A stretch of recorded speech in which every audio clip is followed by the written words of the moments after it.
So, hi, home support providers. I'm Dr. Robinson, super teacher, aka, we're all super teachers. But that's what my kids call me at school. So, that's my handle.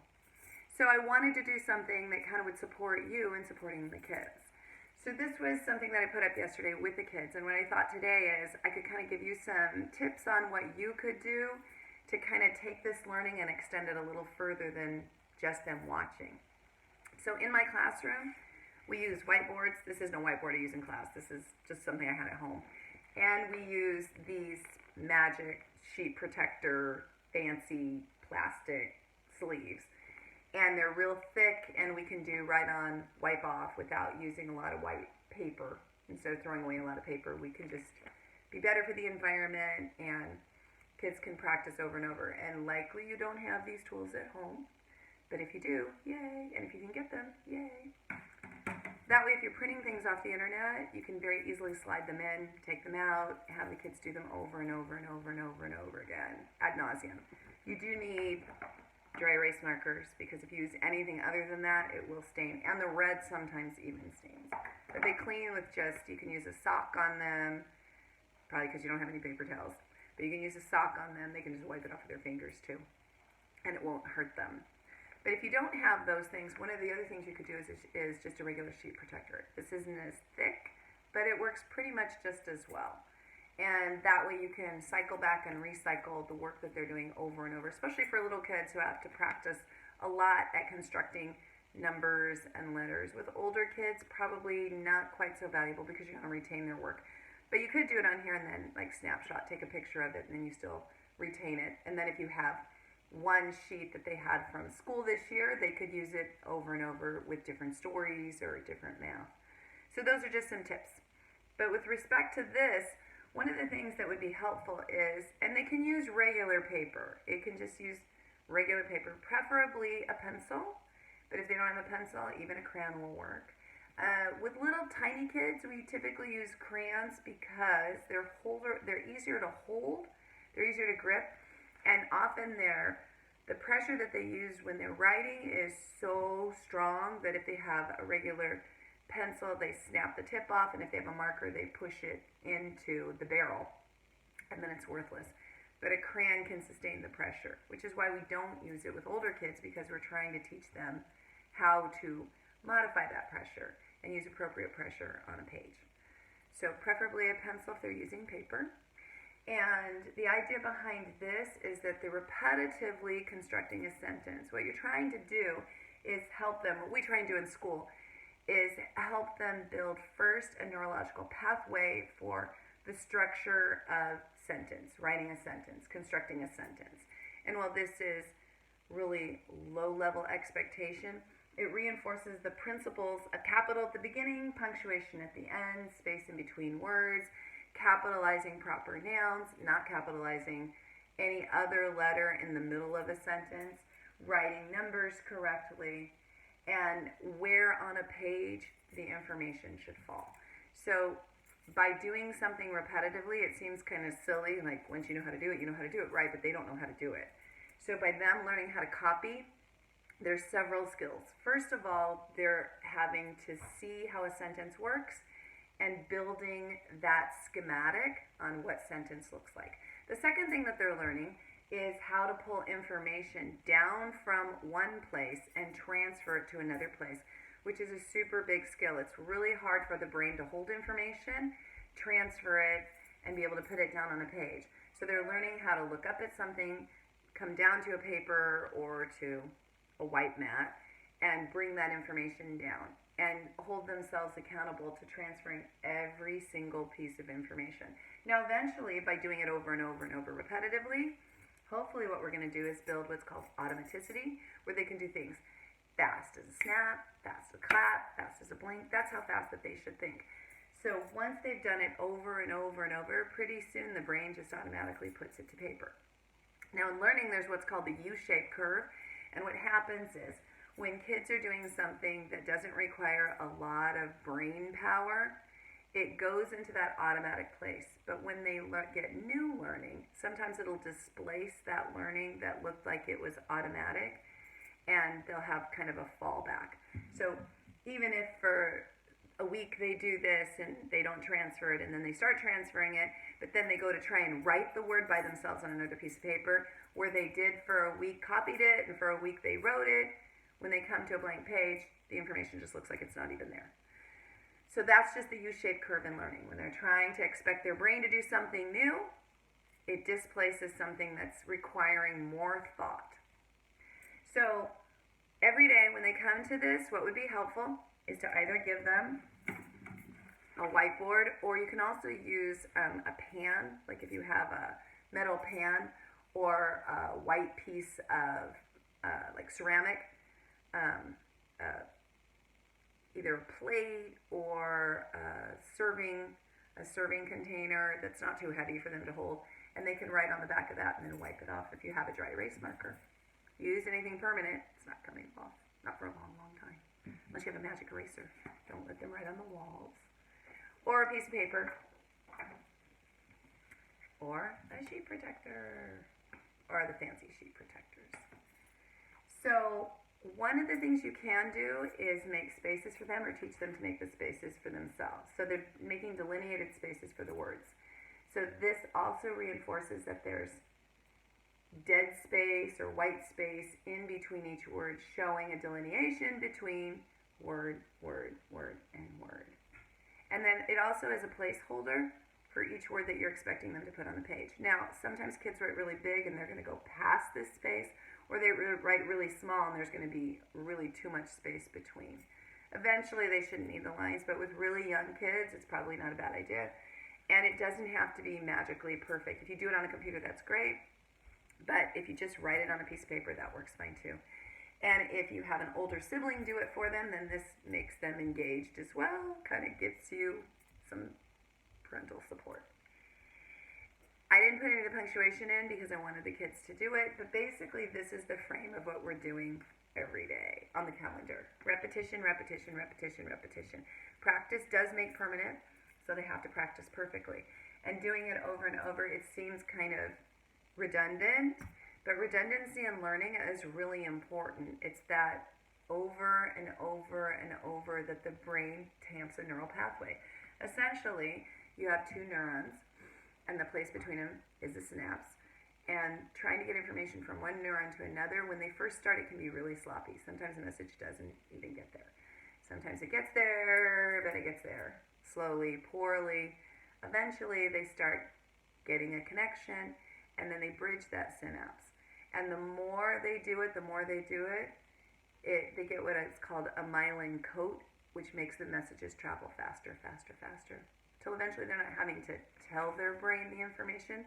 The brain just automatically picks it up. It's like when an adult or an older child who's a very fluent reader picks up a book and just reads through, and you realize, oh, I didn't read a lot of the words, but you read for the meaning, and you totally extrapolated the meaning from what you read without necessarily reading all of the words. You skip a lot of that because you're just reading for meaning. But when you're starting to read, you're dissecting every single symbol and trying to make sense of them and see where they are the same in one context and then the same in another context.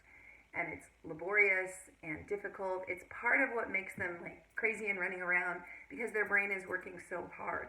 Brain is working so hard that their physical body kind of generally has to follow. Either they pass out, or they're way more active, or they talk a lot, or they're moving around a lot. So you kind of have an understanding of what goes on in a classroom when there's 24 to 34 of them. It's kind of like playing whack-a-mole. So by providing them this context and this opportunity, you have a chance to help continue bridging the gap and building that neurological pathway that we started at school. Well, you probably started at home, and then we picked it up and did it more deliberately. But this is helping you bring that deliberation home. Now, a lot of the things that are out there are super helpful. My sons are doing GG Math. One of them has it through his district. The other, GG was amazing and gave us free access to it, and I would have paid. There are other things that are out there. There are all kinds of videos and worksheets, but don't underestimate the power of a person. That's part of why I'm doing this, as sloppy as it is. The power of human connection. Now, granted, I can't jump through a screen and be there, but I'm still a person, and even though my rate is going slower, than a mechanized method. There's something about how the human brain connects with another human. So you being there, doing it as well as I do it, better than I do it, more poorly than I do it, doesn't really matter as much as just do it. Borrow a page from the book of Nike and just do it. Any time that you spend with them, supporting them, will reinforce this learning.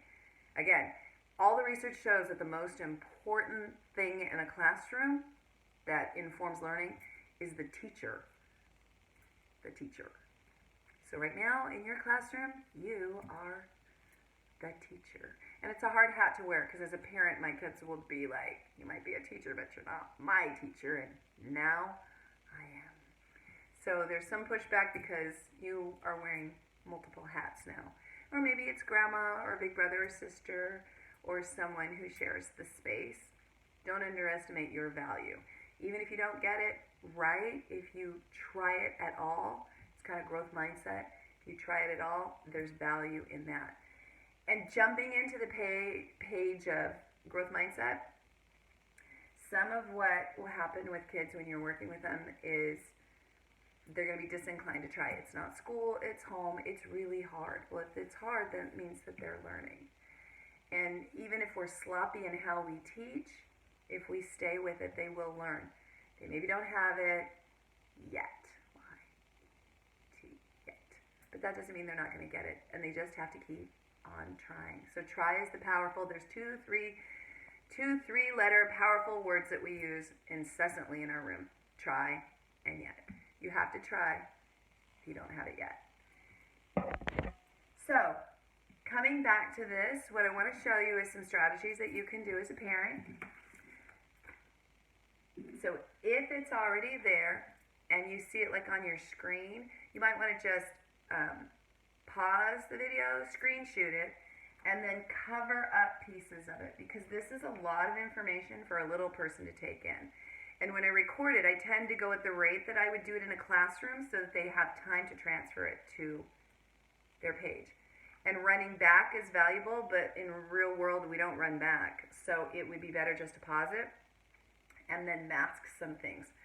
Because some children, all they see is one gigantic symbol here. They don't see isolated symbols. Even though they saw a blank board when I started, all they see is that all this is here. And they see the ease with which it's recorded by a big person, and they can't imagine ever being able to do what the big person does. Now, where I am in the third trimester, typically I have my kids come in and bring a whiteboard to the rug or a white mat, something that they're going to just put it on and take it back off. And I don't necessarily expect them to get it all because they're building stamina. Stamina is built over time. Some kids just naturally stay with it because that's how they learn and that's how they're wired. The kids who don't stay with it, there is nothing wrong with them. That's just not what they're ready for. Developmentally, emotionally, psychologically, intellectually, they'll get there. And some kids don't ever want to do this because it's kind of purposeless. They do want to learn how to write, but they don't want to learn how to write things that repeat day after day after day after day. This is not novel to their brain. And the brain is looking for two things. The first thing it's looking for is novelty. And you're a novel teacher, so utilize that. You're different, you say it different. And there's something that the brain will attend to in that, so don't miss your opportunity to tackle hard things with them, because right now you're novel to their brain. Even if you're their parent, you haven't been their primary teacher. Even if you're the grandparent, you haven't been their primary teacher. So novelty is the first thing, and then prior learning is the second thing. So schematics. So the more they do this, the more it will attach to itself. It's kind of like taking Lego blocks and connecting. The last block is connected to the first block by whichever block it connected to, but they're still continuously connected. So kind of see that in your head, that you're trying to build on prior learning. So whatever they've done at school, you're tacking onto that. Whatever you did at home before that, they're tacking onto that. Whatever you're doing now is all going to connect to each other. So novelty, prior learning. Those are the two things their brain is looking for. And so if you're working on something and they get, I don't want to do it anymore, have them stand up and do it. Have them work at a different space and do it. Change devices when they're working so they do it. Give them a break. Let them hop up and down or run in your hallway or go to the backyard. Have them give them, if you have chalk, give them chalk, let them do it on the wall in the backyard or on the concrete. Just something that's a little bit different. You can also, it's not been sunny where we live, but if it is sunny, you can also have them use their finger or a paintbrush or a basting brush that you use in cooking, and they can do writing. Even older kids, 4th, 5th, and 6th grade, spelling words, harder words, they can write that and watch it disappear on the sidewalk. So there's a lot of creative ways to do things. It's just finding them and seeing what resonates with your own child. Because things that work for my students do not work for my own kids. I would bring in a teacher in a minute. I would go do a lot of things to have somebody else come work with my people because they are hard to work with. I have so much respect for their teachers. So coming back to this. So if you make this kind of a template for them, walk them through it or see what they do. See if they don't recognize the space between. See if they cluster things up. See if they put today is on one line. Have them talk through the sentence. Today is, it's actually Thursday now, but it was Wednesday. Wednesday, March 18th, 2020. What's missing? What could we add? Give them an opportunity to do a picture each day as well. If you just took this and then took some dictation that they either then copied so that they're having more copy practice, or you let them generate a sentence totally from memory and from phonemic awareness, listening for the sounds, phonetic awareness, looking at what it looks like on the page. So if you let them use those skills, then you can see, you do what we do. It's I+1. You're always looking at what they can do independently, plus something just a little bit harder. If you make it too hard, they won't do it. If you make it too easy, then they're not actually learning, they're practicing. Nothing wrong with that. But if your child can copy all this down, or your child can generate this on their own, it's time to stretch it. So it's nice that they're with the teacher, but they need to pull it even further. You be the ancillary teacher. You be the at-home support provider who keeps pushing them along.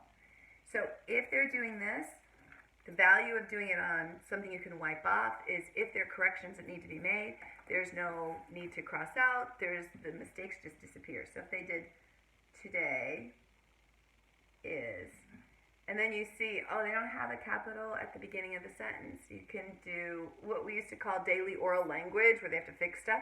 And you even could write it on here for daily oral language. Write it on here incorrectly, have them look at the correct one, and then have to figure out what they need to change, or have them read it. So if we did, today is, and I wrote 2020, March, and I wrote Wednesday, and then I wrote 18, and then I put a period here, and I put a comma here.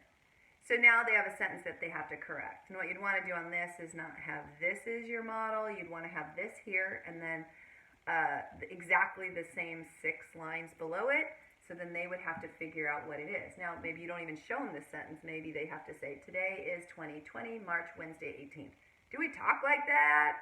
Well, some people probably do, but we don't talk like that. So if we don't talk like that, we don't write like that, because what they need to know, and what you need to reinforce is, writing is just talk recorded. What you say, put on a piece of paper as you would say it. So you want to think correctly, so you speak correctly, so you record correctly. So what you write is what you want other people to read based on what you wanted them to hear you say. So they think of the idea in their head, they walk it over their hand, they touch the paper where they're going to place it, and then they start to write based on what they already know, what they can find to support them. Here they can find the whole sentence, so there's a lot of support here. But you could mask it. That means you just cover it up, try and figure it out on your own, see what they get, and then watch what they do, because what you don't want them to do is practice incorrectly. So if they wrote Wednesday, Wednesday, and then the next day they wrote Wednesday, Wednesday, now you've got to break a neurological connection. So you'd want to be novel with that. One of the things that you can do as a parent is you can make what are called Elkonin boxes. And all that is it's a box for every letter. So I'm going to do the word the. So you can either connect them or you can have them not connected. I like to connect them because the words are connected. So I don't like this.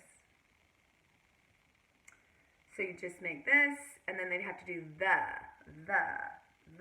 So now they know every box is a placeholder for a sound, and in actual Elkonin boxes it would look like this. 2 letters would go here, because this is one sound and this is another sound. But you could also transfer it and say, this is how many letters, so you wouldn't necessarily call them Elkonin boxes. The other thing that we do in my class that can be helpful is we identify vowels with red, and we identify consonants with black. And only because that's easy to print out for me, and I have a lot of those markers, that's why I picked the 2 colors. There's no magic in that. That doesn't exist anywhere else. It's just what I do, but it's helpful. So you could identify underneath the box, and that is a high frequency word and also a sight word. Now here's the difference between high frequency and sight word. A sight word is a word that can only be recognized by sight and has to be spelled by memory. That is a sight word unless you've taught the digraph TH and they've memorized TH as and but it has a voiced and unvoiced sound, so it's a little bit tricky. Sight words can only be recognized by seeing them and only be written by memorizing them.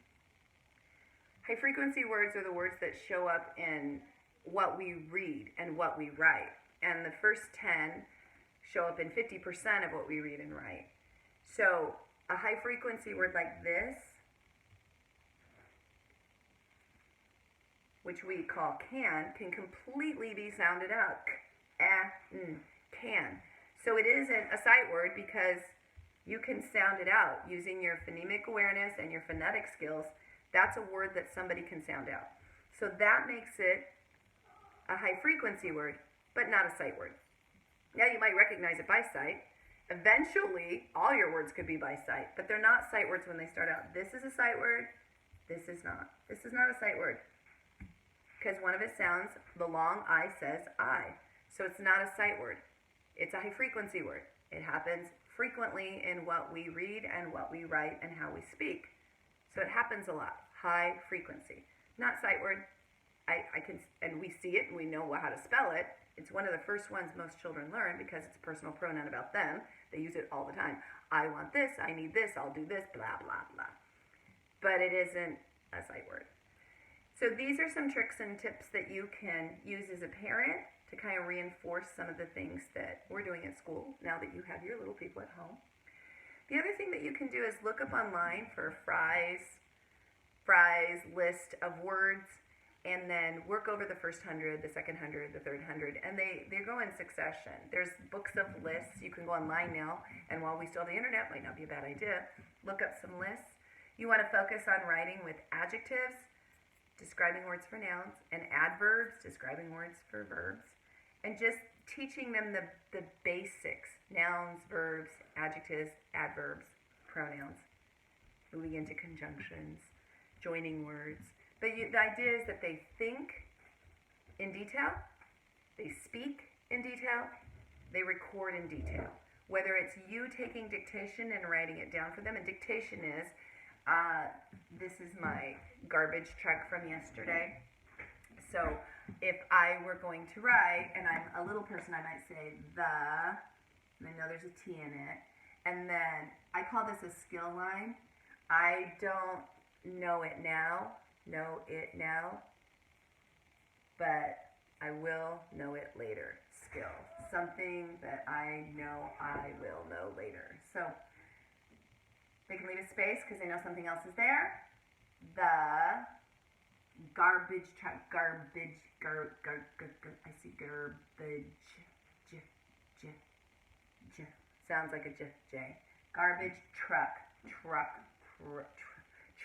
And a lot of kids say truck, so they might see it ch, truck. Is,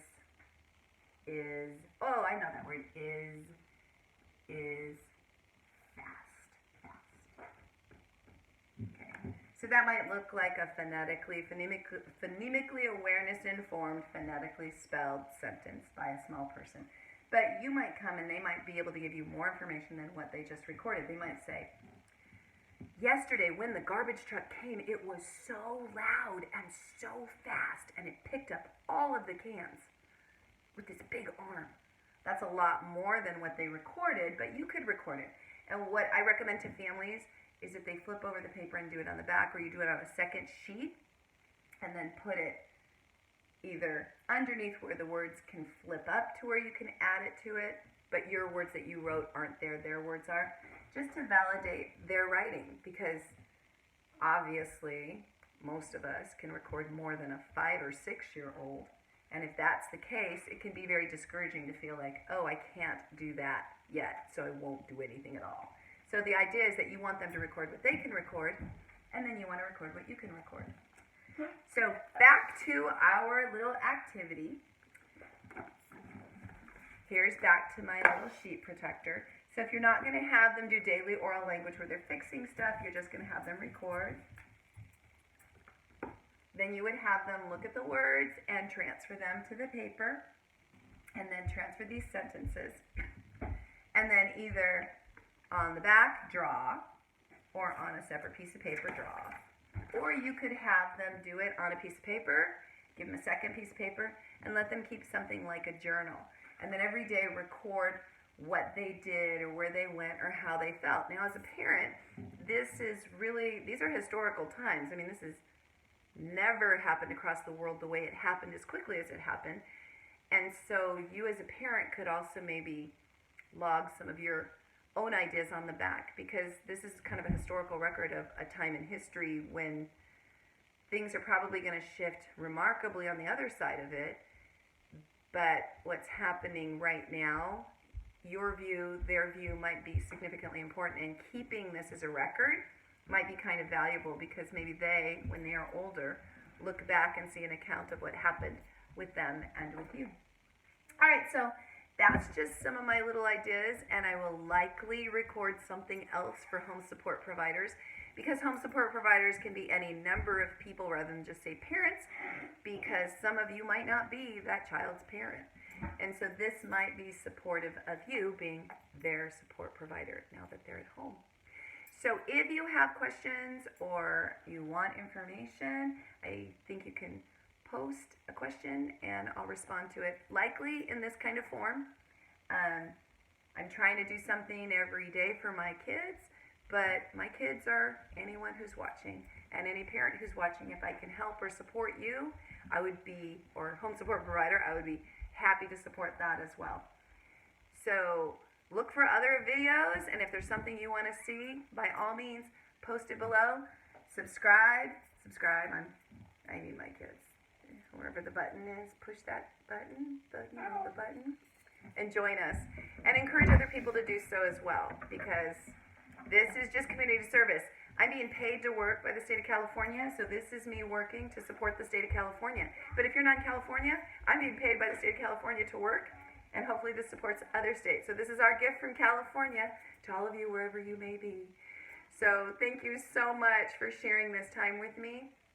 I look forward to creating other content for you and for others, and I'm, fingers crossed, hoping that I get back into my classroom this year, because while I love to do this, I really miss my kids. I love my own children, but I really miss my students. There isn't a teacher probably across the country, well, maybe there's two, except if they have to stay home with their own kids, they probably don't count either, that doesn't miss what we do. We love our own children, but we love our students because they are our children too, and our parents.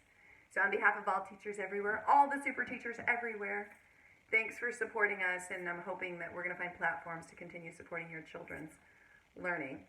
And please encourage other people with children in the span of preschool to about kindergarten to join for this. All right? Bye.